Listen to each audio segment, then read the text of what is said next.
But I just want to let everybody know. And if you listen to the last episode, I don't know which one gonna come out first. But if you even just go follow Raven, it's a reason she had 17 properties at 27 or 27 properties. If I don't even know, she had a lot. It's a reason she deal with clients when she sent them a $60,000 bill and they pay the invoice without, and they say thank you and tip her. It's a reason for that. And I tell people, don't try to appear to be happy, just be happy. Right. Don't try to appear to be successful. Decide what being successful is to you and be that.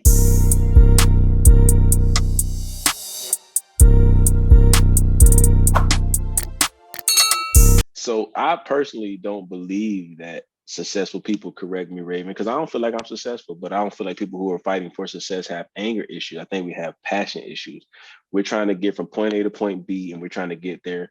I don't struggle with getting there in a quick time anymore. I used to struggle with that. Like I want it done and I want it done now, but I'm more along the sense of, I just want to get it done. And I think we was talking the other day, and I you know what? Shout out to my dog, Hustle Chill. Shout out to Big Chill, because he brought it up like it was a decision that was made, and it wasn't a big decision, but I just made it on the fly. Like, this shit makes sense. Let's do it. Right. And he didn't come off aggressive. I respect that 100%, because it was just like, damn, bro, I thought we was working on this together. And Colin, he's very intuition with his words. He's like getting these big things. He's our word of the day guy. He was like, I wasn't privy to the That's one of my other trademarks, Colin. Yeah. So when he gave us the information, and I started in the heat of the moment, an egotistical person or a old me who didn't practice humility, because when I was broke, I wasn't humble, which is crazy, but that just happens. That's why you were broke. Ding, ding, ding.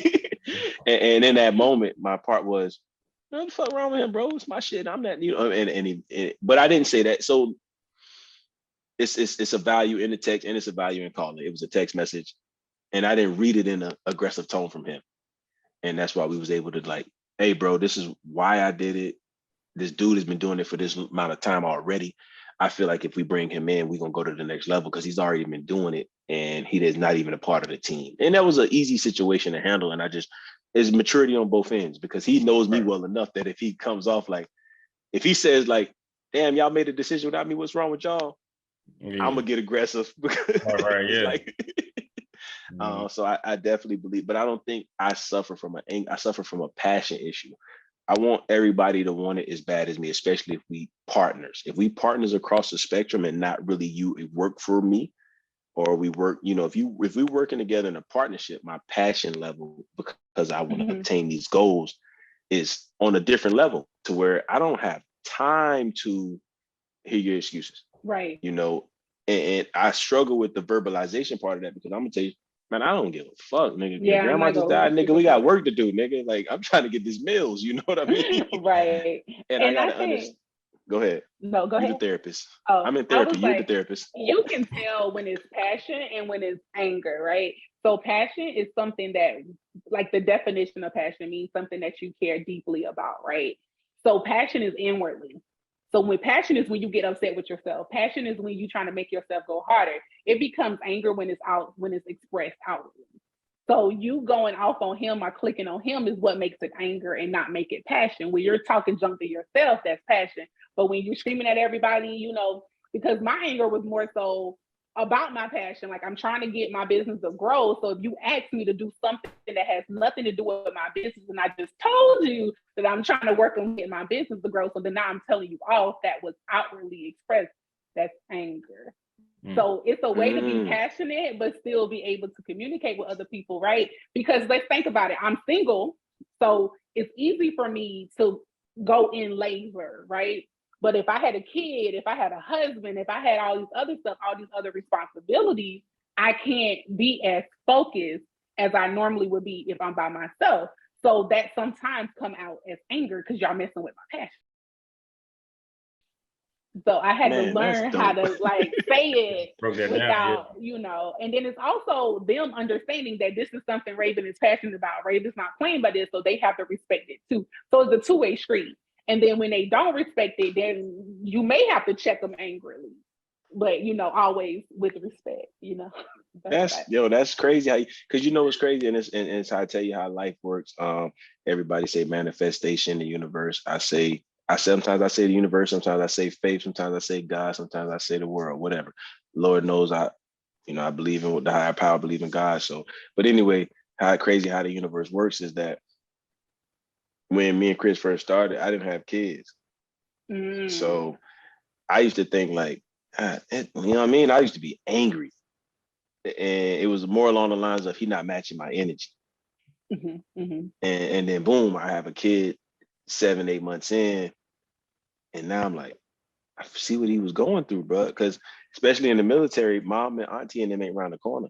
Right. Like it's me or wife. It's it. Like it's like I can't even go run to the store. Somebody got to stay home. Even right now, like, hey, old lady ain't feeling too well. She tired. Hey, mama, bring the baby over there. Let me record this podcast. I don't have that. Right. Luckily my nephew's is here, so I'm like, hey, I got $50 real quick. Put her to sleep for me. You know what I mean? Like, right.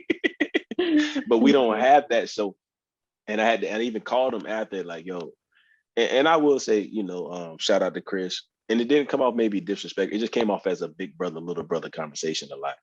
But I was like, it was my punching bag. And I'm like, bro, I'm sorry, bro. Like, this shit a lot of work.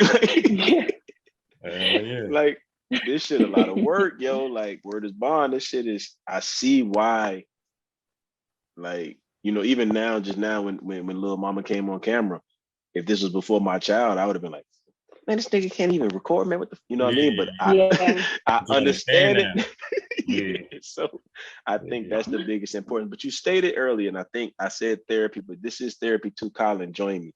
You said distractions. Tell us how you avoid distractions. I know you said no messenger.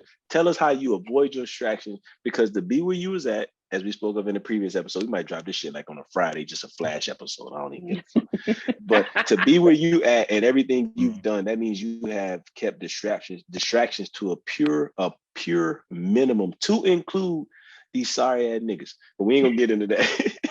Because the lady says she's looking for a man and your motherfucker suck. But to sum it up real quick. But how do you, especially as a single person, where you probably live by yourself, so you have a lot of time by yourself, you're so business oriented that you're probably not out every weekend part. How do you eliminate distractions and stay motivated to eliminate distractions with the free time that you have? Like, I need to learn this because I'm trying to get better. So my biggest thing is, like, for one, like you said, I don't have the most distractions that other people have. So with me, it's mostly just friends and family, right? Because you want to be a good friend, you want to be a good sister, you want to be a good daughter, you want to check on your mama, but she want to tell you about what is happening in the neighborhood and all this other stuff. So it's like I communicate.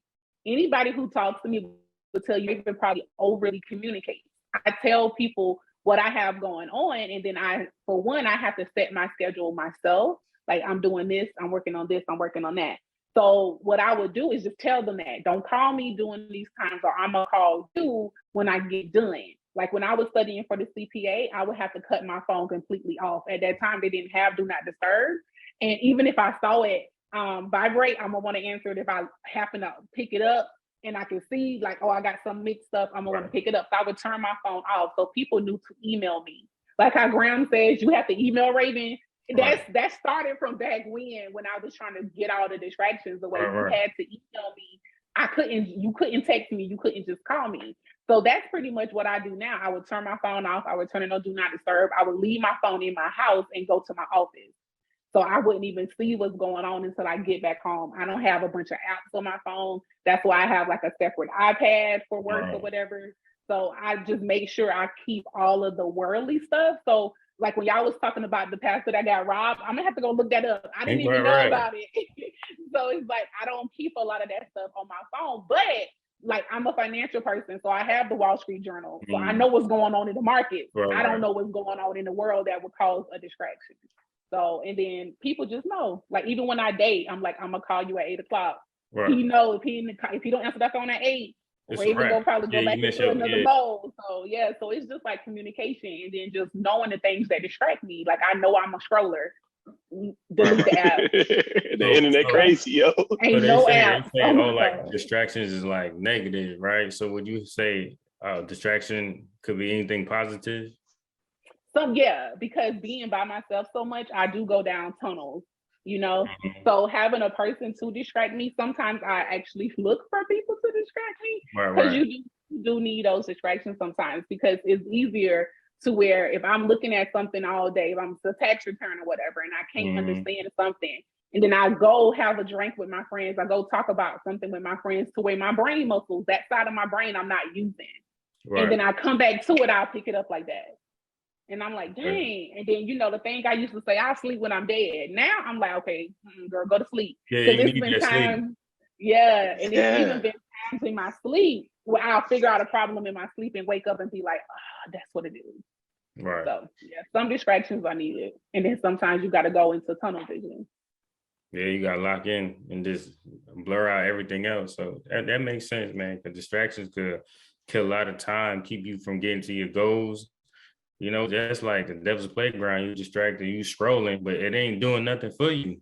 That's what's pointless time you're wasting that you could have been putting forward to your business or your craft and just moving forward. Entertainment over education. Education over entertainment. And I think I just love the way y'all both spun it just now, because Colin, how we used to do it. And I wish we still had what we had back in the day. Mm-hmm. Every Saturday morning, no matter what, we on the court, we hooping. Yeah. Facts. We're gonna get it in 2 times that week too. Maybe Monday and Wednesday, but Saturday morning, nothing matters from 9 to 5, really, because we're gonna hoop from 9 to 12:30. Mm-hmm. We're gonna have the white stuff on our face from hooping because we out of salt. Yeah. We're gonna hit Red Robin right there by the mall. Mm-hmm. We're gonna get the burger, but we so hungry, we want double fries for the burger cup. Yeah. We're gonna take that nap and we're gonna get up that night and kick it. Mm-hmm. And I think even though it was a great distraction, because it was like a break, and we wasn't even half as productive as we are now. We were just doing that every Saturday. I wish we still had them same rituals, which I still try to do. I don't have the same people around me to enjoy those moments like now, but I am good to know that I have acknowledged that a game of hoops is what I need sometimes, like you said, for that other brain to let go. The other side, yeah, you definitely need that. That distraction is so important, because it's an addiction to a distraction at the end of your creative production. Because you so distracted doing this, and this, XYZ, all that creative juices you had flowing is gone, because you stuck doing this, caught doing this, and now you got to get back on track. You're losing all that precious time you had and everything you had flowing. You might not remember what you had going a minute ago because somebody sent you this tweet or this TikTok. Right. You just scrolling and it's over. And the thing is, I don't know if y'all watch Social Dilemma on Netflix. They set it up for you to be that way. They set it up for you to stay on your phone. When I'm studying or doing anything productive, I have to have noise. Like music or something playing? Like we wasn't recording right now to where it could be heard. I would be doing something else, but I would be so locked. It helps me lock in when I have a distraction, because my brain says, you hear that, but lock into what you're doing. So I've learned that but everybody got to learn themselves to know that. Yeah, you got to learn yourself, because I'm classical music. When I'm in my office, I play classical music. And so it's something about the keys that just helps me lock in. So I can't be completely quiet either, but it has to be classical. But that has a lot to do with my childhood, when the way I was growing up. So when I was growing up, my brother was an all-star athlete. He played basketball, football, baseball, track. He was good at everything. My sister was a softball. She can throw and she can run, she can hit. I was the cheerleader and the dance girl, but I read, right? My grandma, I was the kids that grew up with encyclopedias. I saw a meme that said people who had encyclopedias say they know everything. And it's like, I do. Because my grandma would make us go look it up in the encyclopedia. Every question we had, go get the encyclopedia to go look it up. So I used to read. And when I used to read, I had to block out my brother loud music. I had to block out my sister on the phone with her girls. I had to block out my mom in the kitchen talking to my aunt. And so now when I'm reading, my mom used to hate it. She would know when I'm reading, because she would go, Raven, and I wouldn't answer. And then she'd come in the room, and then she would be in front of me screaming at me, and I still wouldn't answer her. And then I would look up and say, huh? And she was like, why didn't you answer me? I would say I had to get to a period. So I can never answer you if I'm not to a period, because it breaks the thought up. But it's like now I can do 2 or 3 things and people like, you're not listening to me. And I'm like, yes, I am. I definitely hear what you're saying. because that's how I grew up. I grew up having to block out something and having to lock into something. So being quiet doesn't help me. If you're the only child, you probably can't deal a lot with people talking because you was the only child. So yo, we might be family because it might be some Libra shit. You know, I ain't gonna get to the astronomical or the astrologist, but it might be it really might be some real spill on. I'm the same way when it comes to reading. Like, yo, I'm going to get to the end of this period, and I'm going to get to the end of this chapter before. So when you talk about extreme focus, if I'm reading, that's the only thing that would truly keep me away from checking the phone notifications and being scrolling. If I'm reading something, especially if it locked me in, like I'm reading books in the day. That was telling Hustle Game. Shout out to Chris Kroom. He got a book coming out soon. I won't say the title. He might change the title. We talked to him about the title, but it is a fire book. It's talking about everything he always talks about. And he sent me when I was on vacation. He was like, yo, and I told him, do not send me anything work related, but he don't listen. And he sent me the joint to review it. Right. And, you know, I said, you know, I understand how important it is to him. Right. I also understand the speed that I can read at too. So it wasn't a long read. So I read it and it grabbed me from the first read. Right. So I'm sitting on the beach chair. I promise you, ask my wife, God's my witness. We in Jamaica. We under the Tiki Hut beach chair. It's hot. And I'm like, let me read a little bit of Chris' book. She's like, I thought you wasn't working. I'm like, no, I'm just gonna read his book. You know, read the first sentence. He can see what he got going on. And before you know it, I'm on page 3. And I'm like, yo, she mad because she done said 20 things to me and I can't hear nothing. Cause I'm like, and I still struggle with like ebooks. I have to get the hard copy. You know what I'm saying? Me too. I need the book. I need the dog ear it, you know what I mean? Yes, I got it write it, underlined it, all that. Yes. So I'm reading the joint. And she mad, but I'm like, well, I'm finished. You mad already. Right. Yeah. And I'm hitting him. And I gave him the whole breakdown of what I got. He was like, because he, you know, some people, I read so fast that people think I don't read it, think I just skim it. And I think my brain just that fast where I skim it, but I don't miss it when I skim it because I can tell you exactly what I read. I don't have to read every word. All right, well, I'm on, you know what I mean? And when I broke down everything to him, he's like, damn, you really did read it that fast. Like, I ain't gonna shit you. I'm gonna read it for real to tell you if it's garbage or not, especially if you put a One Hustle Smarter on it. Like, you know what I mean? Yeah, sure. That's the thing though. I was not getting off that beach chair. The lady came to get my order for a drink or some food or something. I didn't hear her. And I had no headphones on. I'm just sitting outside sweating. I'm locked in. So yeah, I can understand that reading portion. Accelerate to be the champion. You know, shout out to Tim Wright Elementary. 6 years in a row. I'm Michael Jordan of Accelerated Reader. Financial therapy and all inclusive, and distractions. Do you believe the distractions of what people portray as money is a part of all the inclusive of the financial therapy issues that you deal with? Okay, wait, say it again. with the financial therapist and then the financial counseling and then the distraction portion, how you tune out distractions, but you still do what you need to do. Do you believe that the distraction, social media, pop culture, has a direct correlation with the financial therapy and how people look at money? Oh, yes, definitely. Especially social media, because people think that they should have what other people have, right? Well, she's 25. Bring that back, DJ. Bring that back, please. Can you start that first demo? They definitely think that they should have what other people have. Like if this 25-year-old would pop on the scene with a Tesla, she got the Tesla and she's 25, but I'm 30 and I got a Camry. There's nothing wrong with your Camry, but now you liked your Camry when you went to the lot, you bought Camry. You took a picture of your Camry and sent to everybody was like, I just bought this Camry. But now because somebody else don't hop on the scene with a Tesla, you feel like your Camry is not as good as this Tesla anymore. And that's subjective, right? Just like success is subjective. Some people feel like they're successful if they set their mind to do something and they do it. That's success to them. Some people put a financial number to success. Well, I got to make 6 figures by 30. I got to do, I was that person. I got to make 6 figures by 30. I got to be married by 30. All of this stuff. So that's what we saw as successful. And then so when you go and you start feeding your mind these things, it changes how you think success looks because that person has shared, all they did was share with you what they thought was successful. She thought buying a Tesla was successful, and there's nothing wrong with that. You thought buying a Camry was successful. You're both right. But because, you know, they may have gotten more likes, or they may have gotten more views, or more people was like, oh my God, I want to be like you when they grow up, and nobody said that to you. Now you feel like you're less than. And so then you go, you know, the keeping up with the Jones mindset, the Joneses, right? Nobody knows who the Joneses are. Keeping up with the Joneses, you're trying to go do all these things to appear like you're happy.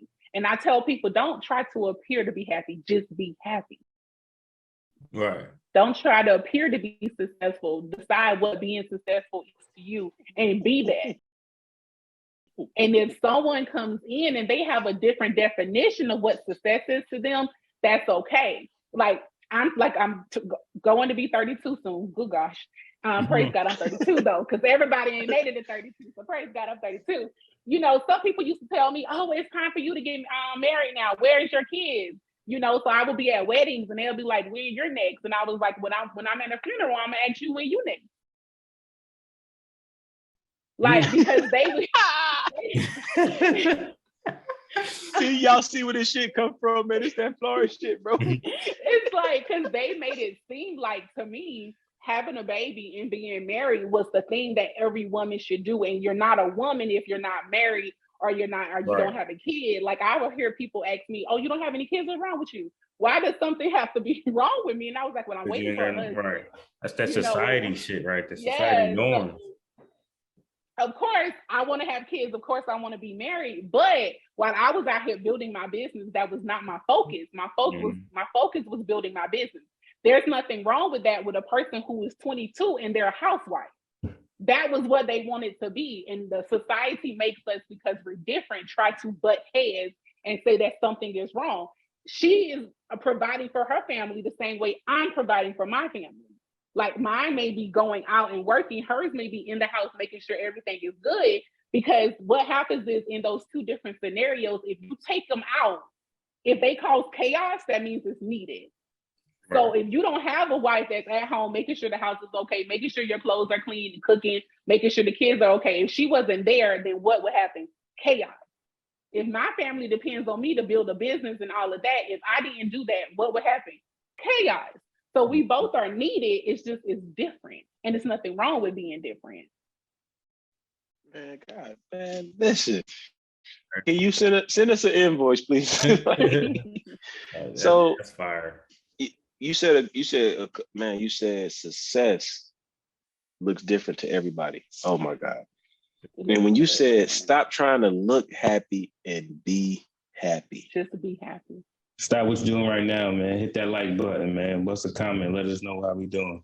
Appreciate y'all. Social media and society has ruined what people believe is success, what people believe is money, and what people believe how life should be lived. And granted, when me and my old lady was going through that, everybody used to ask that shit, yo. And I'm rude. My wife is ruder than me. She's real nasty at times. She's horrible. She's pretty bad. But she's a sweetheart. I see through it. I'm scared to go over it. But so people would ask, and I've said it on numerous times, we didn't have the easiest route to having a child. But, you know, we've been together 10 years now, come September. Oh, y'all married, so when y'all gonna start a family? And, you know, I always give people 2 tries to shut the fuck up. You know what I'm saying? And I was like, nah, we good. Oh, y'all ain't got no kids. What y'all waiting on? Well, we fucking every night. And they would look at me. I've told that to my aunties and all that. Like, we fucking every night. I bet you don't ask you no more. You know what I'm saying? Because you worry about some shit that ain't got nothing to do with you, number one. Right. And it's a sensitive subject. Even now, we have one. I had to tell my dad I had to pull Pop to the side. Shout out to Pop if you're listening. Don't choke me out. Oh yeah, when you gonna have the next one? I blew it off. When you gonna have the next? Dad, he's very, saved, sanctified, and holy, with the Holy filled with the Holy Ghost. I said, Dad, you already know what the fuck we went through for the first one. Why you keep saying that shit? Like, that's not cool. And you want to give me if it's God, man, I understand all that, but you keep that shit to yourself or go pray when you go to church, nigga. Like, cause you bringing that shit up while we having a good time, we chilling. Yeah. Oh, when y'all gonna give me another grandkid, nigga? You can't even help us watch this one. The fuck, nigga? Cause that shit get aggravating because society has said you should have. Yeah. like society I has said understand you that. should have all this by this certain age, and it's like, Right. and it just ruins the moment. We are having a good dinner, and Man, all who you broke trying to make society, it. bro? Them I'm old people back in the day, bro. They need to change the shit. That shit Them don't people that apply Chris no be more. liking that he be giving. It's them people that Chris pay give flowers to. You know, he don't give flowers to the real niggas. Yeah, like that But I shit. think, I think people need to mind their business. Right. I'm Mine's gonna the tell you business that pays you. when it comes to therapy and being therapeutic and just looking at life, I think what helped me the most is that I look at everything from everyone's perspective. I look at the person who have a lot of kids and maybe that's what they wanted. Instead of saying, damn, y'all got a lot of kids, y'all ain't gonna have no money. You know what I mean? Right. Man, yeah. And then I got a partner right now, my dog Hunter. Hunter said he do not want kids at all. They've been married for 12 years. Mm-hmm. And I've never asked him why he didn't want kids. He said it eventually, like, I'm selfish. And I Yeah. laugh because I know him personally. And I'm He is selfish. That's self-aware. Right? He's self-aware. That's self-aware. So why bring a child in this world? Because society say you're supposed to have a child because you're married if you know you don't want kids. Right. Exactly. I didn't want So kids until I was 25. Like I did not. I always wanted to be married, but I always said I was not going to have kids because we used to have so many bad cousins at the house, and I'm like, I did not want to have kids. And then once I got a dog, I really didn't want kids because before I can go dogs are get on work. a plane, I had to make sure somebody can keep Bentley. I had to pay for him to stay at a place, and then he stayed. You know, you're getting calls on vacation because he won't eat because he mad that you don't drop him off at the kennel. So it's just like a child. So I was like, listen, I ain't having no child no time soon. But yeah, but it's all based on that. And then that's the thing about therapy too. Therapy would give you a sense of awareness of yourself. It helps you to realize why you do the things that you do. And the thing, therapy is not there to make you think that the reasons why you do the things that you do are wrong. It's for you to just be aware of why you do the things that you do. So it'll let you know the things that you can compromise on and the things that you can't. You know what I'm saying? So that's another thing. And it gives you grace for other people. Like, oh, when I see women doing certain things, like a woman may be out here naked and everything, I don't look at her and be like, oh, she a hoe, she wants the attention. I may be like, this was in the gym, she built that booty, y'all go see this booty, or it could be something else. It could be something deeper that, oh, well, she feels like that's all she has to offer is her body. So that's the first thing that you see. So you don't know why a person is doing what they're doing. But we have these, what I call like surface level things that we just throw at everything. Oh, like when people look at me, oh, she's overweight because she eats a lot. I'm like, they don't know I go to the gym 5 days a week and I could probably outrun y'all and outlift y'all. But y'all think that, oh, she's lazy. Being fat is lazy. Being skinny is you don't eat. And most of the time, skinny people eat a lot. And that's why they're skinny, because their metabolism is so high. So it's just those things that we just throw. And therapy helps you to kind of understand things on a deeper level, even when it comes to dealing with other people. And mind your damn business. Right. And that too. We was in Jamaica just now. There was someone walking around in thong bikini. I heard a woman beside me. She gonna walk around like that. You don't know what that woman been through. Right. Then I seen her the next day with 4 or 5 kids and her old man. And respectfully, I'm like, she probably feel good that she had 4 or 5 kids and can still wear a thong bikini. Exactly. Let her have her moment. Let her have a moment. And that could have been the first time she wore a thong bikini in years. We don't know. It's not our business. Good, looking good, all of that, man. All that self-confidence, man. Yo, I love it. Yes. Because the way a thong bikini, you got some confidence. Right. Shit, I ain't want to take my shirt off. I feel bad. I feel a lot. But so we broke down the therapy. We got a little bit into the therapy, and we already can tell that you use that therapy to correlate to your financial therapy that you give to the customer. So if you're listening right now, I'm gonna leave all the booking information in the site. Holla at it. Get your help, man. Get some help. Because financial therapy turns into depression. Most people, if you had some money, you wouldn't be depressed. Most people are depressed because they're broke. and they don't understand why they're broke in the financial therapy. I think that's where we went wrong as Hustle Smarter, me and Chris, when we started, was we was initially trying to give people plans to fix their money where we never wanted to dig into the, I won't say not dig into it. I was giving people 2 for 1. So really, I was giving them a discount. I was going to tell you why you was messed up, give you the therapy on why you was messed up, and build your plan. Right. Like, so I think I was giving too much at them, because as soon as I send them the form and say, hey, let me know, answer these questions before we talk so we can get the rolling, they would never fill it out because they was embarrassed. Yeah. Right. So I think the therapy portion, if I would have hit them with that first and then say, come back if you want to plan. Right. But Come let's back just figure out let's just figure out why money. you think it's okay to spend $1,500 and you only make $1,200. Yeah. Let's figure that out first. Yeah. The math ain't mathing. The math ain't mathing. So I think that's where, if I can go back and not really go back, because all you do is adjust and move forward. It wasn't an L, it was a lesson. The whole reason Hustle Smarter was started was to do financial consultations and help people build budget plans and do everything with their money. But if I was in my bag, I would have known financial therapist is the route to go, because I'm just sitting down, because that's what I want to do. I want to sit down and explain to you my story. I want to tell you what you did wrong, right? Or not tell you, but explain to you why this could have happened. I'm coming to people with action plans. Yes. We need all this done. If you're really trying to change, let's have this done by this date. Right. And it might have scared people away. It was too overwhelming. And then the flip side as well, you have some people who come to financial therapy, but what I see a lot of my clients come as is women who make too much money and they're afraid of it. Or it's like women who come into business and then like, I want to have this big ticket. Like I told you, I would charge you $10,000 for a tax plan with no problem. I would charge you $50K for a due diligence report with no problem. I would send that's $50,000 and I would send it to you. And some people would say, well, how do you charge that much? I can't charge. And it has nothing to do with them not thinking they're worth it or whatever. It was just something deeper than them thinking, okay, well, I never seen anybody pay $50,000 for right. And then what they don't see is, but when I first came out and was doing tax planning, I told the person 10,000 and they said, okay, that made me extremely comfortable with saying 10,000. And then even before that, when I was in corporate, I would see the invoices we sent to our clients that was hundreds of thousands of dollars, right? So I was always okay with it because I saw it. But if you take someone who grew up, maybe under the poverty line, and now they got this business that's charging you $50K a session, they have an issue saying that.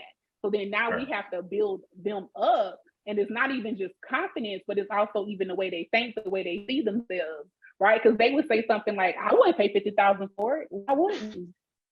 Like, if you don't think you would pay $50,000 for that, then yeah, don't charge $50,000 because you need to at least think you're worth $50,000 or the service is worth it. And then that's the other thing, getting business owners to understand their services are not tied to their self-worth. Me charging you $50,000 is not saying I'm worth $50,000. Me charging you $50,000 is saying this service that I am providing for you is worth $50,000. I'm worth more than $50,000. I'm priceless. So I used to always tell coaches, quit telling people, like coaches that were sales coaches, stop telling folks to charge what you're worth. You're priceless. You can never charge what you're worth. You have to charge what the service is worth. Charge what the product is worth, not what you're worth. So it makes them untie it from self-worth. So if I tell you it's $50,000 and you tell me no, I don't sit here and be like, oh my God, Raven, you're not a good business owner. Yes, I am. We're just not aligned as a customer and a service provider. Right. So I can move on because it's not tied to my self-worth. So it's like, that's the kind of things we do in financial therapy. Yo, I gotta get this there because, like, listen, oh my God, yo, you got my wheels spinning. And at Colin, I know we got the babies about to wake up and shit. Listen, we all dads, yo. He got a 3-day-old. I got a 9-month-old. Chris got she like 14 days now, right? Yeah. Jeez, congratulations. We all girl dads around this part. We black men, we take care of our kids. We handle our business. Can you put a shirt on her, please?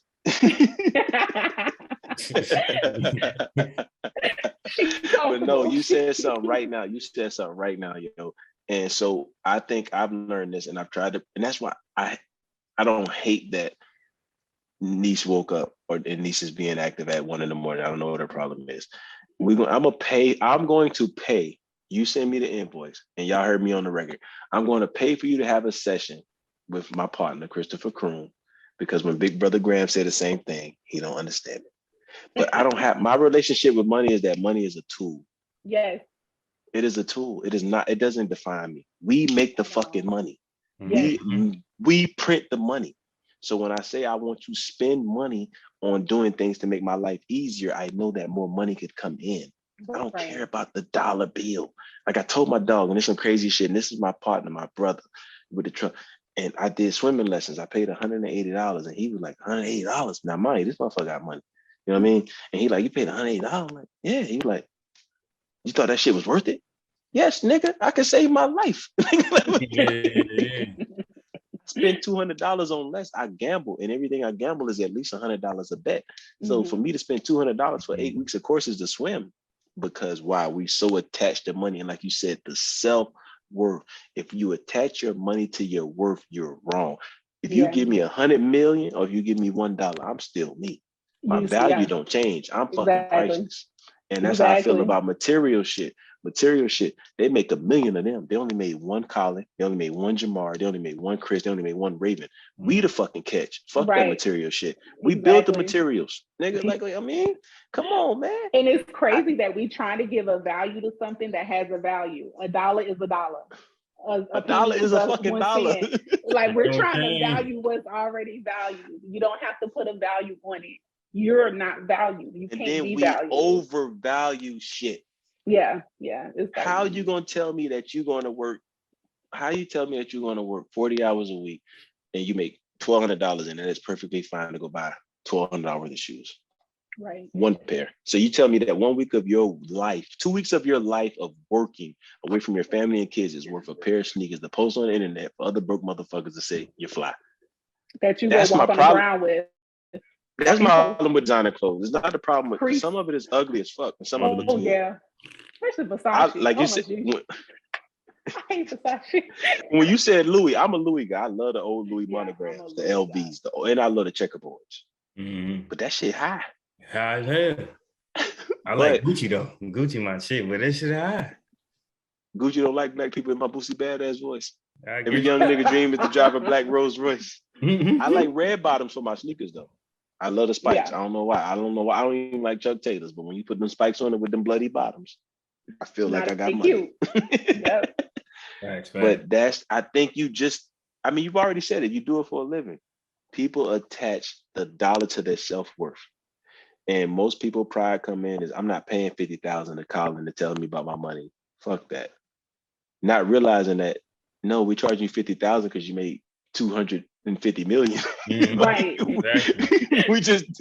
we just charge you for what it's worth. Right. Oh my God. Right. If black people, well, we say everybody, but we definitely want to specify black people. If we change our relationship with money, we will rule the world. Exactly. Because black people hoard money. They want to be able to say, I got 200,000 cash. They don't want to say, I got you crazy.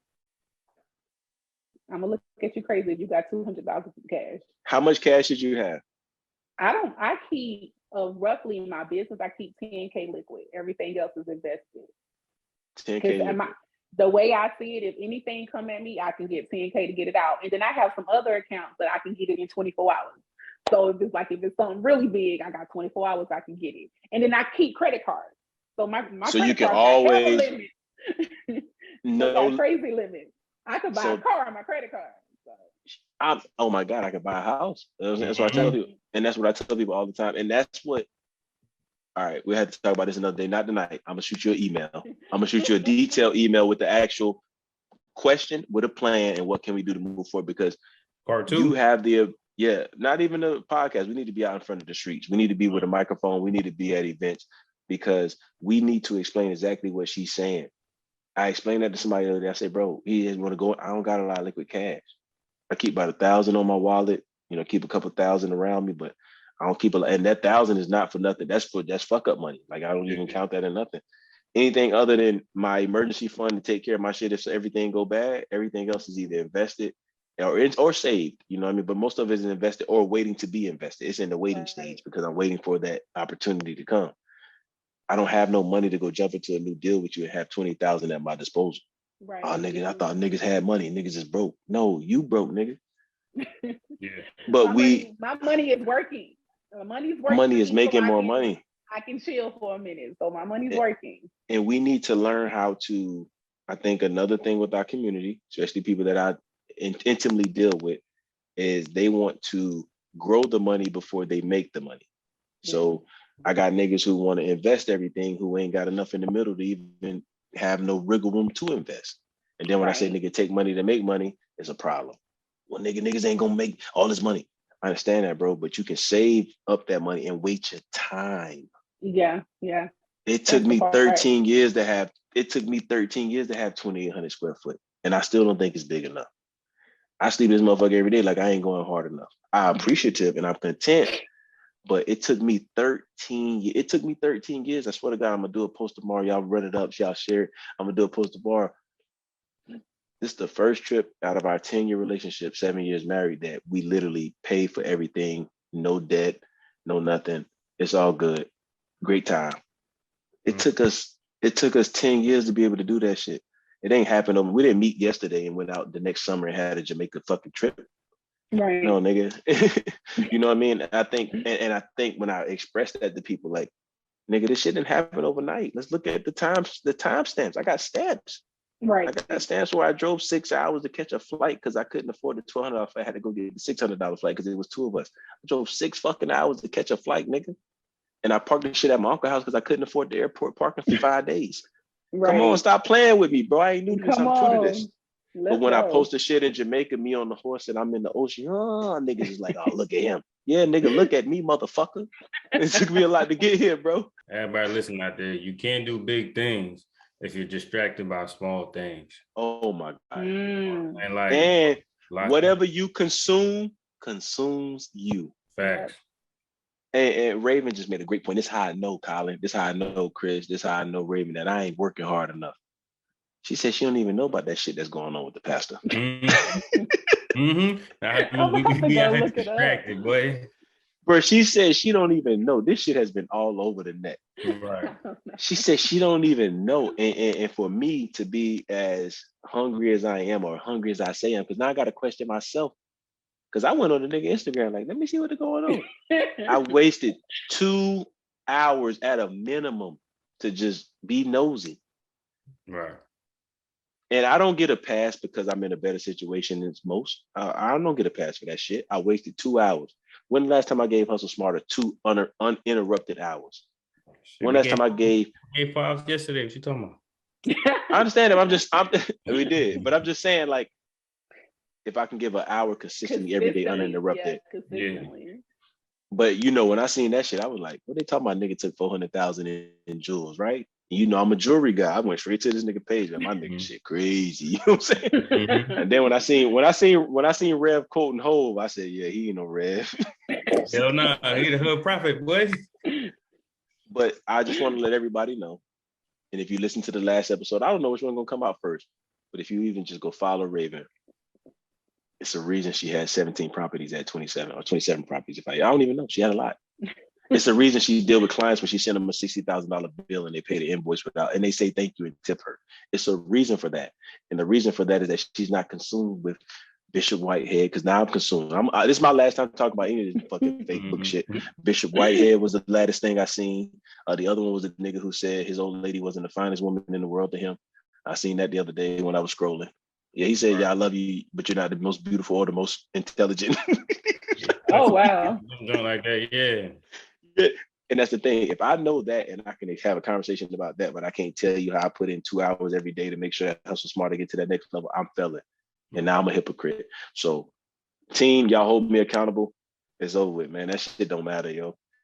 Tell you what, we can only talk about shit that don't matter at 1 a.m. because that's when we ain't using our brain at that point. Nah, I'm drinking liquor, playing a video game. Like, I scroll through Instagram at night. I don't do it when I wake up. Some people, as soon as they wake up, they scroll to Instagram. As soon as I wake up, I open the Bible. I get my Bible in. I try to go get that workout in, because if I don't work out in the morning, I ain't working out. And then I head to the office. Yeah. You know, health is wealth. So I make sure my health is giving right. Y'all the game, yo. Spirit is right. Make sure your spirit right. Because listen, this money will make you do some stupid stuff. It's the reason why a lot of accountants go to jail because they see so much money. Mm-hmm. And it just makes you think if I take a little bit, they ain't gonna notice. Yeah. So you got to get your spirit right. Get your spirit right. You like, you got to be stronger than it. You got to be stronger than the devil. Yeah. So get spirit right, get my health right, come in, get my body right, go work, make my money. Then when I come back and I don't did everything I need to do, I make scroll through Instagram. Yeah. That's facts. That's facts. Go ahead, Colin. I'm good, man. I'm full, man. My heart is full. My mind is full. Well, y'all know what to do, man. Like, comment, subscribe. Thank y'all for having me. This was amazing. I loved it. Appreciate you. We appreciate you too. We appreciate everything, man. We out of here.